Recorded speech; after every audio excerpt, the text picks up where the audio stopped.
Hi friends, this is channel गुनी गर्दा जो हटाएगा आपकी आंखों से पर्दा।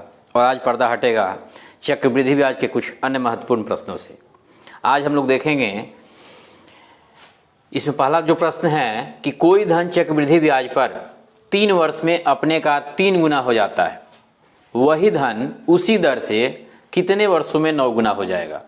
तो यहाँ पहली बार में 3 गुना हो रहा है, जबकि दूसरी स्थिति में 9 गुना। तो सबसे पहले हम लोग यहाँ क्या देखते हैं कि 3 गुना के जगह 9 गुना हो रहा है। तो यहाँ हम लोग देखेंगे कि 3 का पावर कितना करने के बाद यह गुना हमको प्राप्त हो रहा है। यहाँ जो भी होगा पहला, उसका हम लोग देखेंगे कि इसका पावर यानी कि घात कितना कर देंगे ताकि हमको ये गुना यानी बाद वाला प्राप्त हो जाएगा।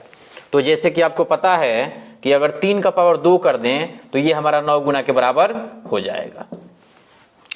3 तिया 9। अब ये जो घात है, जो पावर है, इसको हम लोग यहां से लेंगे और इससे गुना कर देंगे समय में। तो यहां अगर हम लोग गुना करते हैं 3 गुने 2 तो ये हो गया हमारा 6 वर्ष। यानी कि कोई धन है, अगर 3 वर्ष में 3 गुना हो रहा है तो वह 6 वर्ष में 9 गुना हो जाएगा। तो इस तरीके के प्रश्न को हम लोग ऐसे ही बनाएंगे। अगला जो प्रश्न है, कोई धन चक्रवृद्धि ब्याज की दर से 2 वर्ष में 672 रुपया, चक्रवृद्धि ब्याज पर 2 वर्ष में 672 रुपया और 3 वर्ष में 714 रुपया हो जाता है। ब्याज की वार्षिक दर ज्ञात कीजिए। अब यहां पर 2 वर्ष और ये 3 वर्ष, यानी कि समय में वृद्धि कितनी हो रही है? 1 वर्ष की वृद्धि हो रही है। तो यहां समय में 1 वर्ष की वृद्धि हो रही है, तो यहां पर जो ब्याज हो रहा है उसमें अंतर कितने का हो रहा है? यानी कि 714 माइनस 672। घटाने के बाद हमको हो जाएगा, ये 4 में से 2 गया 2 और 10 से 11, 11 में से 7 गया 4, यानी 42 रुपये का अंतर हो रहा है। तो अब ये आपको पता है कि चक्रवृद्धि ब्याज में जो भी चक्रवृद्धि ब्याज कैसे होता है, जैसे कि इस वर्ष के लिए जो मूलधन है उसी का ब्याज अगले वर्ष में हमको होता है चक्रवृद्धि ब्याज। यानी कि अगर ये 672 है दूसरे वर्ष के अंत में और तीसरे वर्ष के अंत में 714 रुपया है चक्रवृद्धि ब्याज, तो इसका मतलब है कि 1 वर्ष में 672 रुपया का ब्याज जो है वह 42 रुपया हो रहा है। इसी के चलते यहां पर अंतर हो रहा है, वरना अगर ये साधारण ब्याज होता तो हमेशा 672 ही होता। तो अब यहां पर हमको निकालना है दर। तो दर के लिए हम लोग यहां पर क्या करते हैं, दर निकालने के लिए हम लोग क्या करेंगे कि यहां ब्याज कितना हो रहा है? 42 हो रहा है। तो यहां हम लोग 42 गुने 100 और यहां के लिए मूलधन कितना होगा? 672 होगा। और समय तो चूंकि 2 वर्ष और 3 वर्ष, 1 वर्ष का अंतर है, तो यहां हम लोग 1 वर्ष से गुणा नहीं करेंगे। अब इसको हम लोग कटाएंगे, तो कटाने के बाद हो जाएगा हमारा, ये हो गया 21 और ये हो गया 2 तिया 6, 2 तिया 6 और 2 छक 12। और फिर ये 3 से 7 बार में, 3 से 1 1 2, फिर 7 से कटाएंगे तो 7 एकम 7 और ये 4 पर 2 7 छक 42, फिर 4 से 4 और 4 से 25, यानी कि 25/4। इसको हम लोग लिख सकते हैं 6.1/4% या फिर 6.25, दोनों में से कोई भी हम लोग इसका आंसर लिख सकते हैं। तो ऐसे प्रश्न में जहां पे कंटिन्यूअस हो, समय कंटिन्यूअस हो, यानी कि दूसरे वर्ष के बाद तीसरा वर्ष, छठे वर्ष के बाद 7वां वर्ष, 10वें वर्ष के बाद 11वां वर्ष, या कहीं भी लगातार अगर हो वर्ष, तो उसका मतलब 1 वर्ष का अंतर हुआ। और वैसे समय में हम लोग जो चक्रवृद्धि ब्याज का अंतर होगा वह हमारा उस चक्रवृद्धि ब्याज का ब्याज हो जाएगा और मूलधन हमारा हो जाएगा जो पहले का, पिछले वर्ष का जो चक्रवृद्धि ब्याज होगा। और इस तरीके से हम लोग बना सकते हैं। अब इसमें अगला जो प्रश्न है, 4% वार्षिक ब्याज की दर से 2 वर्ष में, ये 2 वर्ष में किसी धन के चक्रवृद्धि ब्याज और साधारण ब्याज में अंतर 8 रुपया है। यानी कि कोई धन है जिस पे दर कितना है? 4%। तो 4% की दर से कोई धन है जिसमें 2 वर्ष में अगर उसका चक्रवृद्धि ब्याज हम लोग काउंट कर रहे हैं और उसी धन का साधारण ब्याज काउंट कर रहे हैं तो दोनों में अंतर 8 रुपया हो रहा है। तो वह धन हमको प्राप्त करना है। तो ऐसे प्रश्न को हम लोग कैसे बनाएंगे, तो चूंकि हमको मूलधन निकालना है तो इसमें होता है अंतर, ये अंतर कितना है 8 है, तो अंतर गुने 100 बटा, अब ये क्या है, ये हमारा दर जो है सो 4 है और इसका चूंकि 2 वर्ष में हो रहा है इसलिए हम लोग पावर 2 कर देंगे। समय यहां 2 वर्ष है तो यहां पावर हम लोग 2 कर देंगे। अब इसको हल करेंगे तो ये हमारा हो जाएगा 4 से हम लोग कटा देंगे 25 हो जाएगा, यानी कि 8 गुने 25 गुने 25। और जब 8 में 25 गुने 25 करेंगे गुना तो ये हमारा हो जाएगा 25 8 200 और 200 में 25 से गुना करेंगे तो ये हमारा हो जाएगा 5000 रुपया और यही इसका आंसर होगा।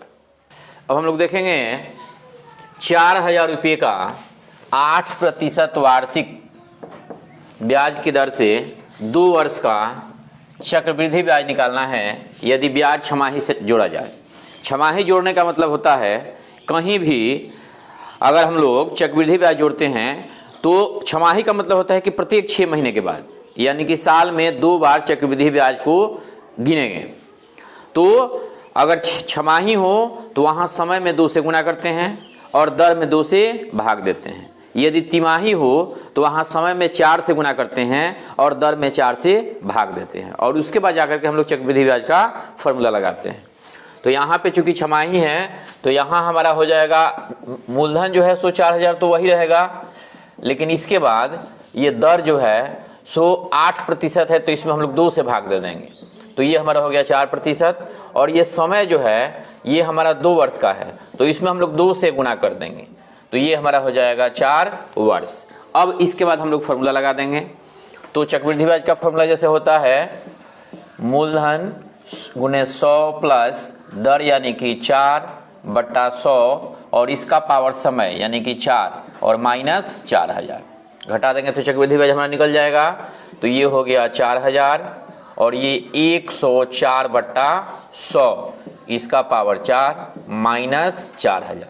तो ये इसको हम लोग आगे तोड़ेंगे तो ये हो जाएगा 26 और ये हो गया 25, यानी 4000 गुने 26 गुने 26 गुने 26 गुने 26 बटा 25 गुने 25 गुने 25 गुने 25 माइनस 4000। अब इसको जब हम लोग हल करेंगे यहाँ गुना करके भाग देंगे, यानी कि 4000 में 26 गुने 26 गुने 26 गुने 26 गुना करेंगे और उसमें जब 25 गुने 25 गुने 25 से हम लोग भाग देंगे तो इस प्रकार हमको प्राप्त होगा इसमें हमको प्राप्त होगा 4679 रुपया 43 पैसा। 4679 रुपया 43 पैसा और इसमें से हम लोग 4000 को घटा देंगे तो इस प्रकार चक्रवृद्धि ब्याज हमारा हो जाएगा 679.43 रुपया। हालांकि एग्जाम्स में इतने लंबे कैलकुलेशन के सवाल नहीं आते हैं, वहाँ जब भी होंगे बिल्कुल सीधे सीधे होंगे जिसको आप आसानी से कटा सकते हैं और आंसर तुरंत निकाल सकते हैं। हम लोग यहाँ पे सिर्फ टाइप सीखना है। अब ये अगला जो प्रश्न है 16,400 रुपया, मूलधन हमारा हो गया 16,400 रुपया के ऋण को 5% वार्षिक ब्याज की दर से 2 समान वार्षिक किस्तों में चुकाया जाना है, यानी कि 2 किस्त होना चाहिए, दोनों किस्त बराबर होनी चाहिए। प्रत्येक किस्त का मान ज्ञात कीजिए। ऐसे प्रश्न भी अक्सर पूछे जाते हैं।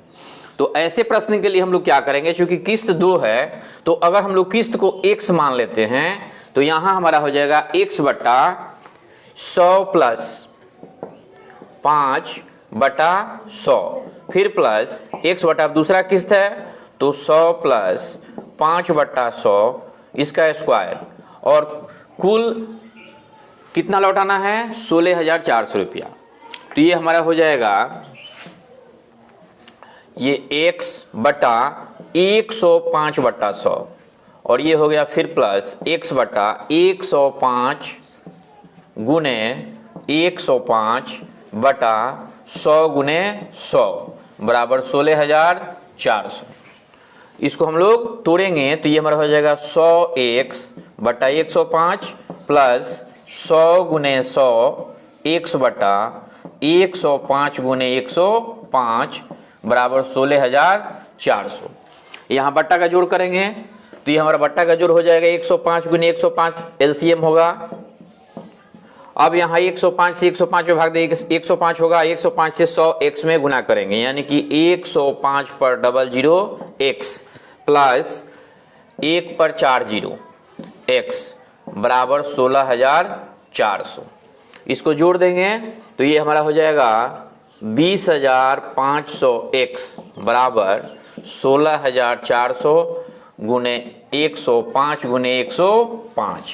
अब हमको x का मान निकालना है तो x बराबर हमारा हो जाएगा 16,400 गुने 105 गुने 105 बटा 20,500। और जब इसको हल करेंगे तो हल करने के बाद आपको प्राप्त होगा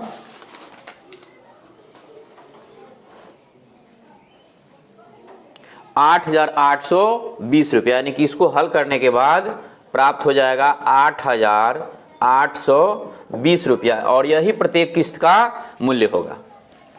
अगला जो है किसी राशि का 2 वर्ष का चक्रवृद्धि ब्याज 328 रुपया, यानी कोई मूलधन दी गई है, चक्रवृद्धि ब्याज पे दी गई है, तो चक्रवृद्धि ब्याज उसका 328 रुपया हो रहा है, जबकि साधारण ब्याज 320 रुपया है।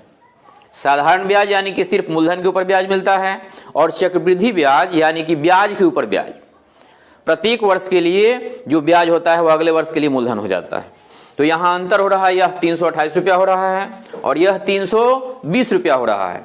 तो ब्याज की दर ज्ञात कीजिए, हमें ब्याज की दर निकालनी है कि ब्याज किस दर पे दी गई है। इसको निकालने के लिए हम लोग क्या करेंगे, अब यहाँ चूंकि अंतर सबसे पहले हम लोग निकालेंगे, तो 328 में से 320 अगर घटा रहे हैं तो 8 रुपये का अंतर हो रहा है। चक्रवृद्धि ब्याज और साधारण ब्याज के बीच 8 रुपये का अंतर हो रहा है। ये 8 रुपये का अंतर किस पे हो रहा है, यहाँ 320 रुपये के चलते हो रहा है, क्योंकि साधारण ब्याज अगले वर्ष के लिए मूलधन हो जाता है।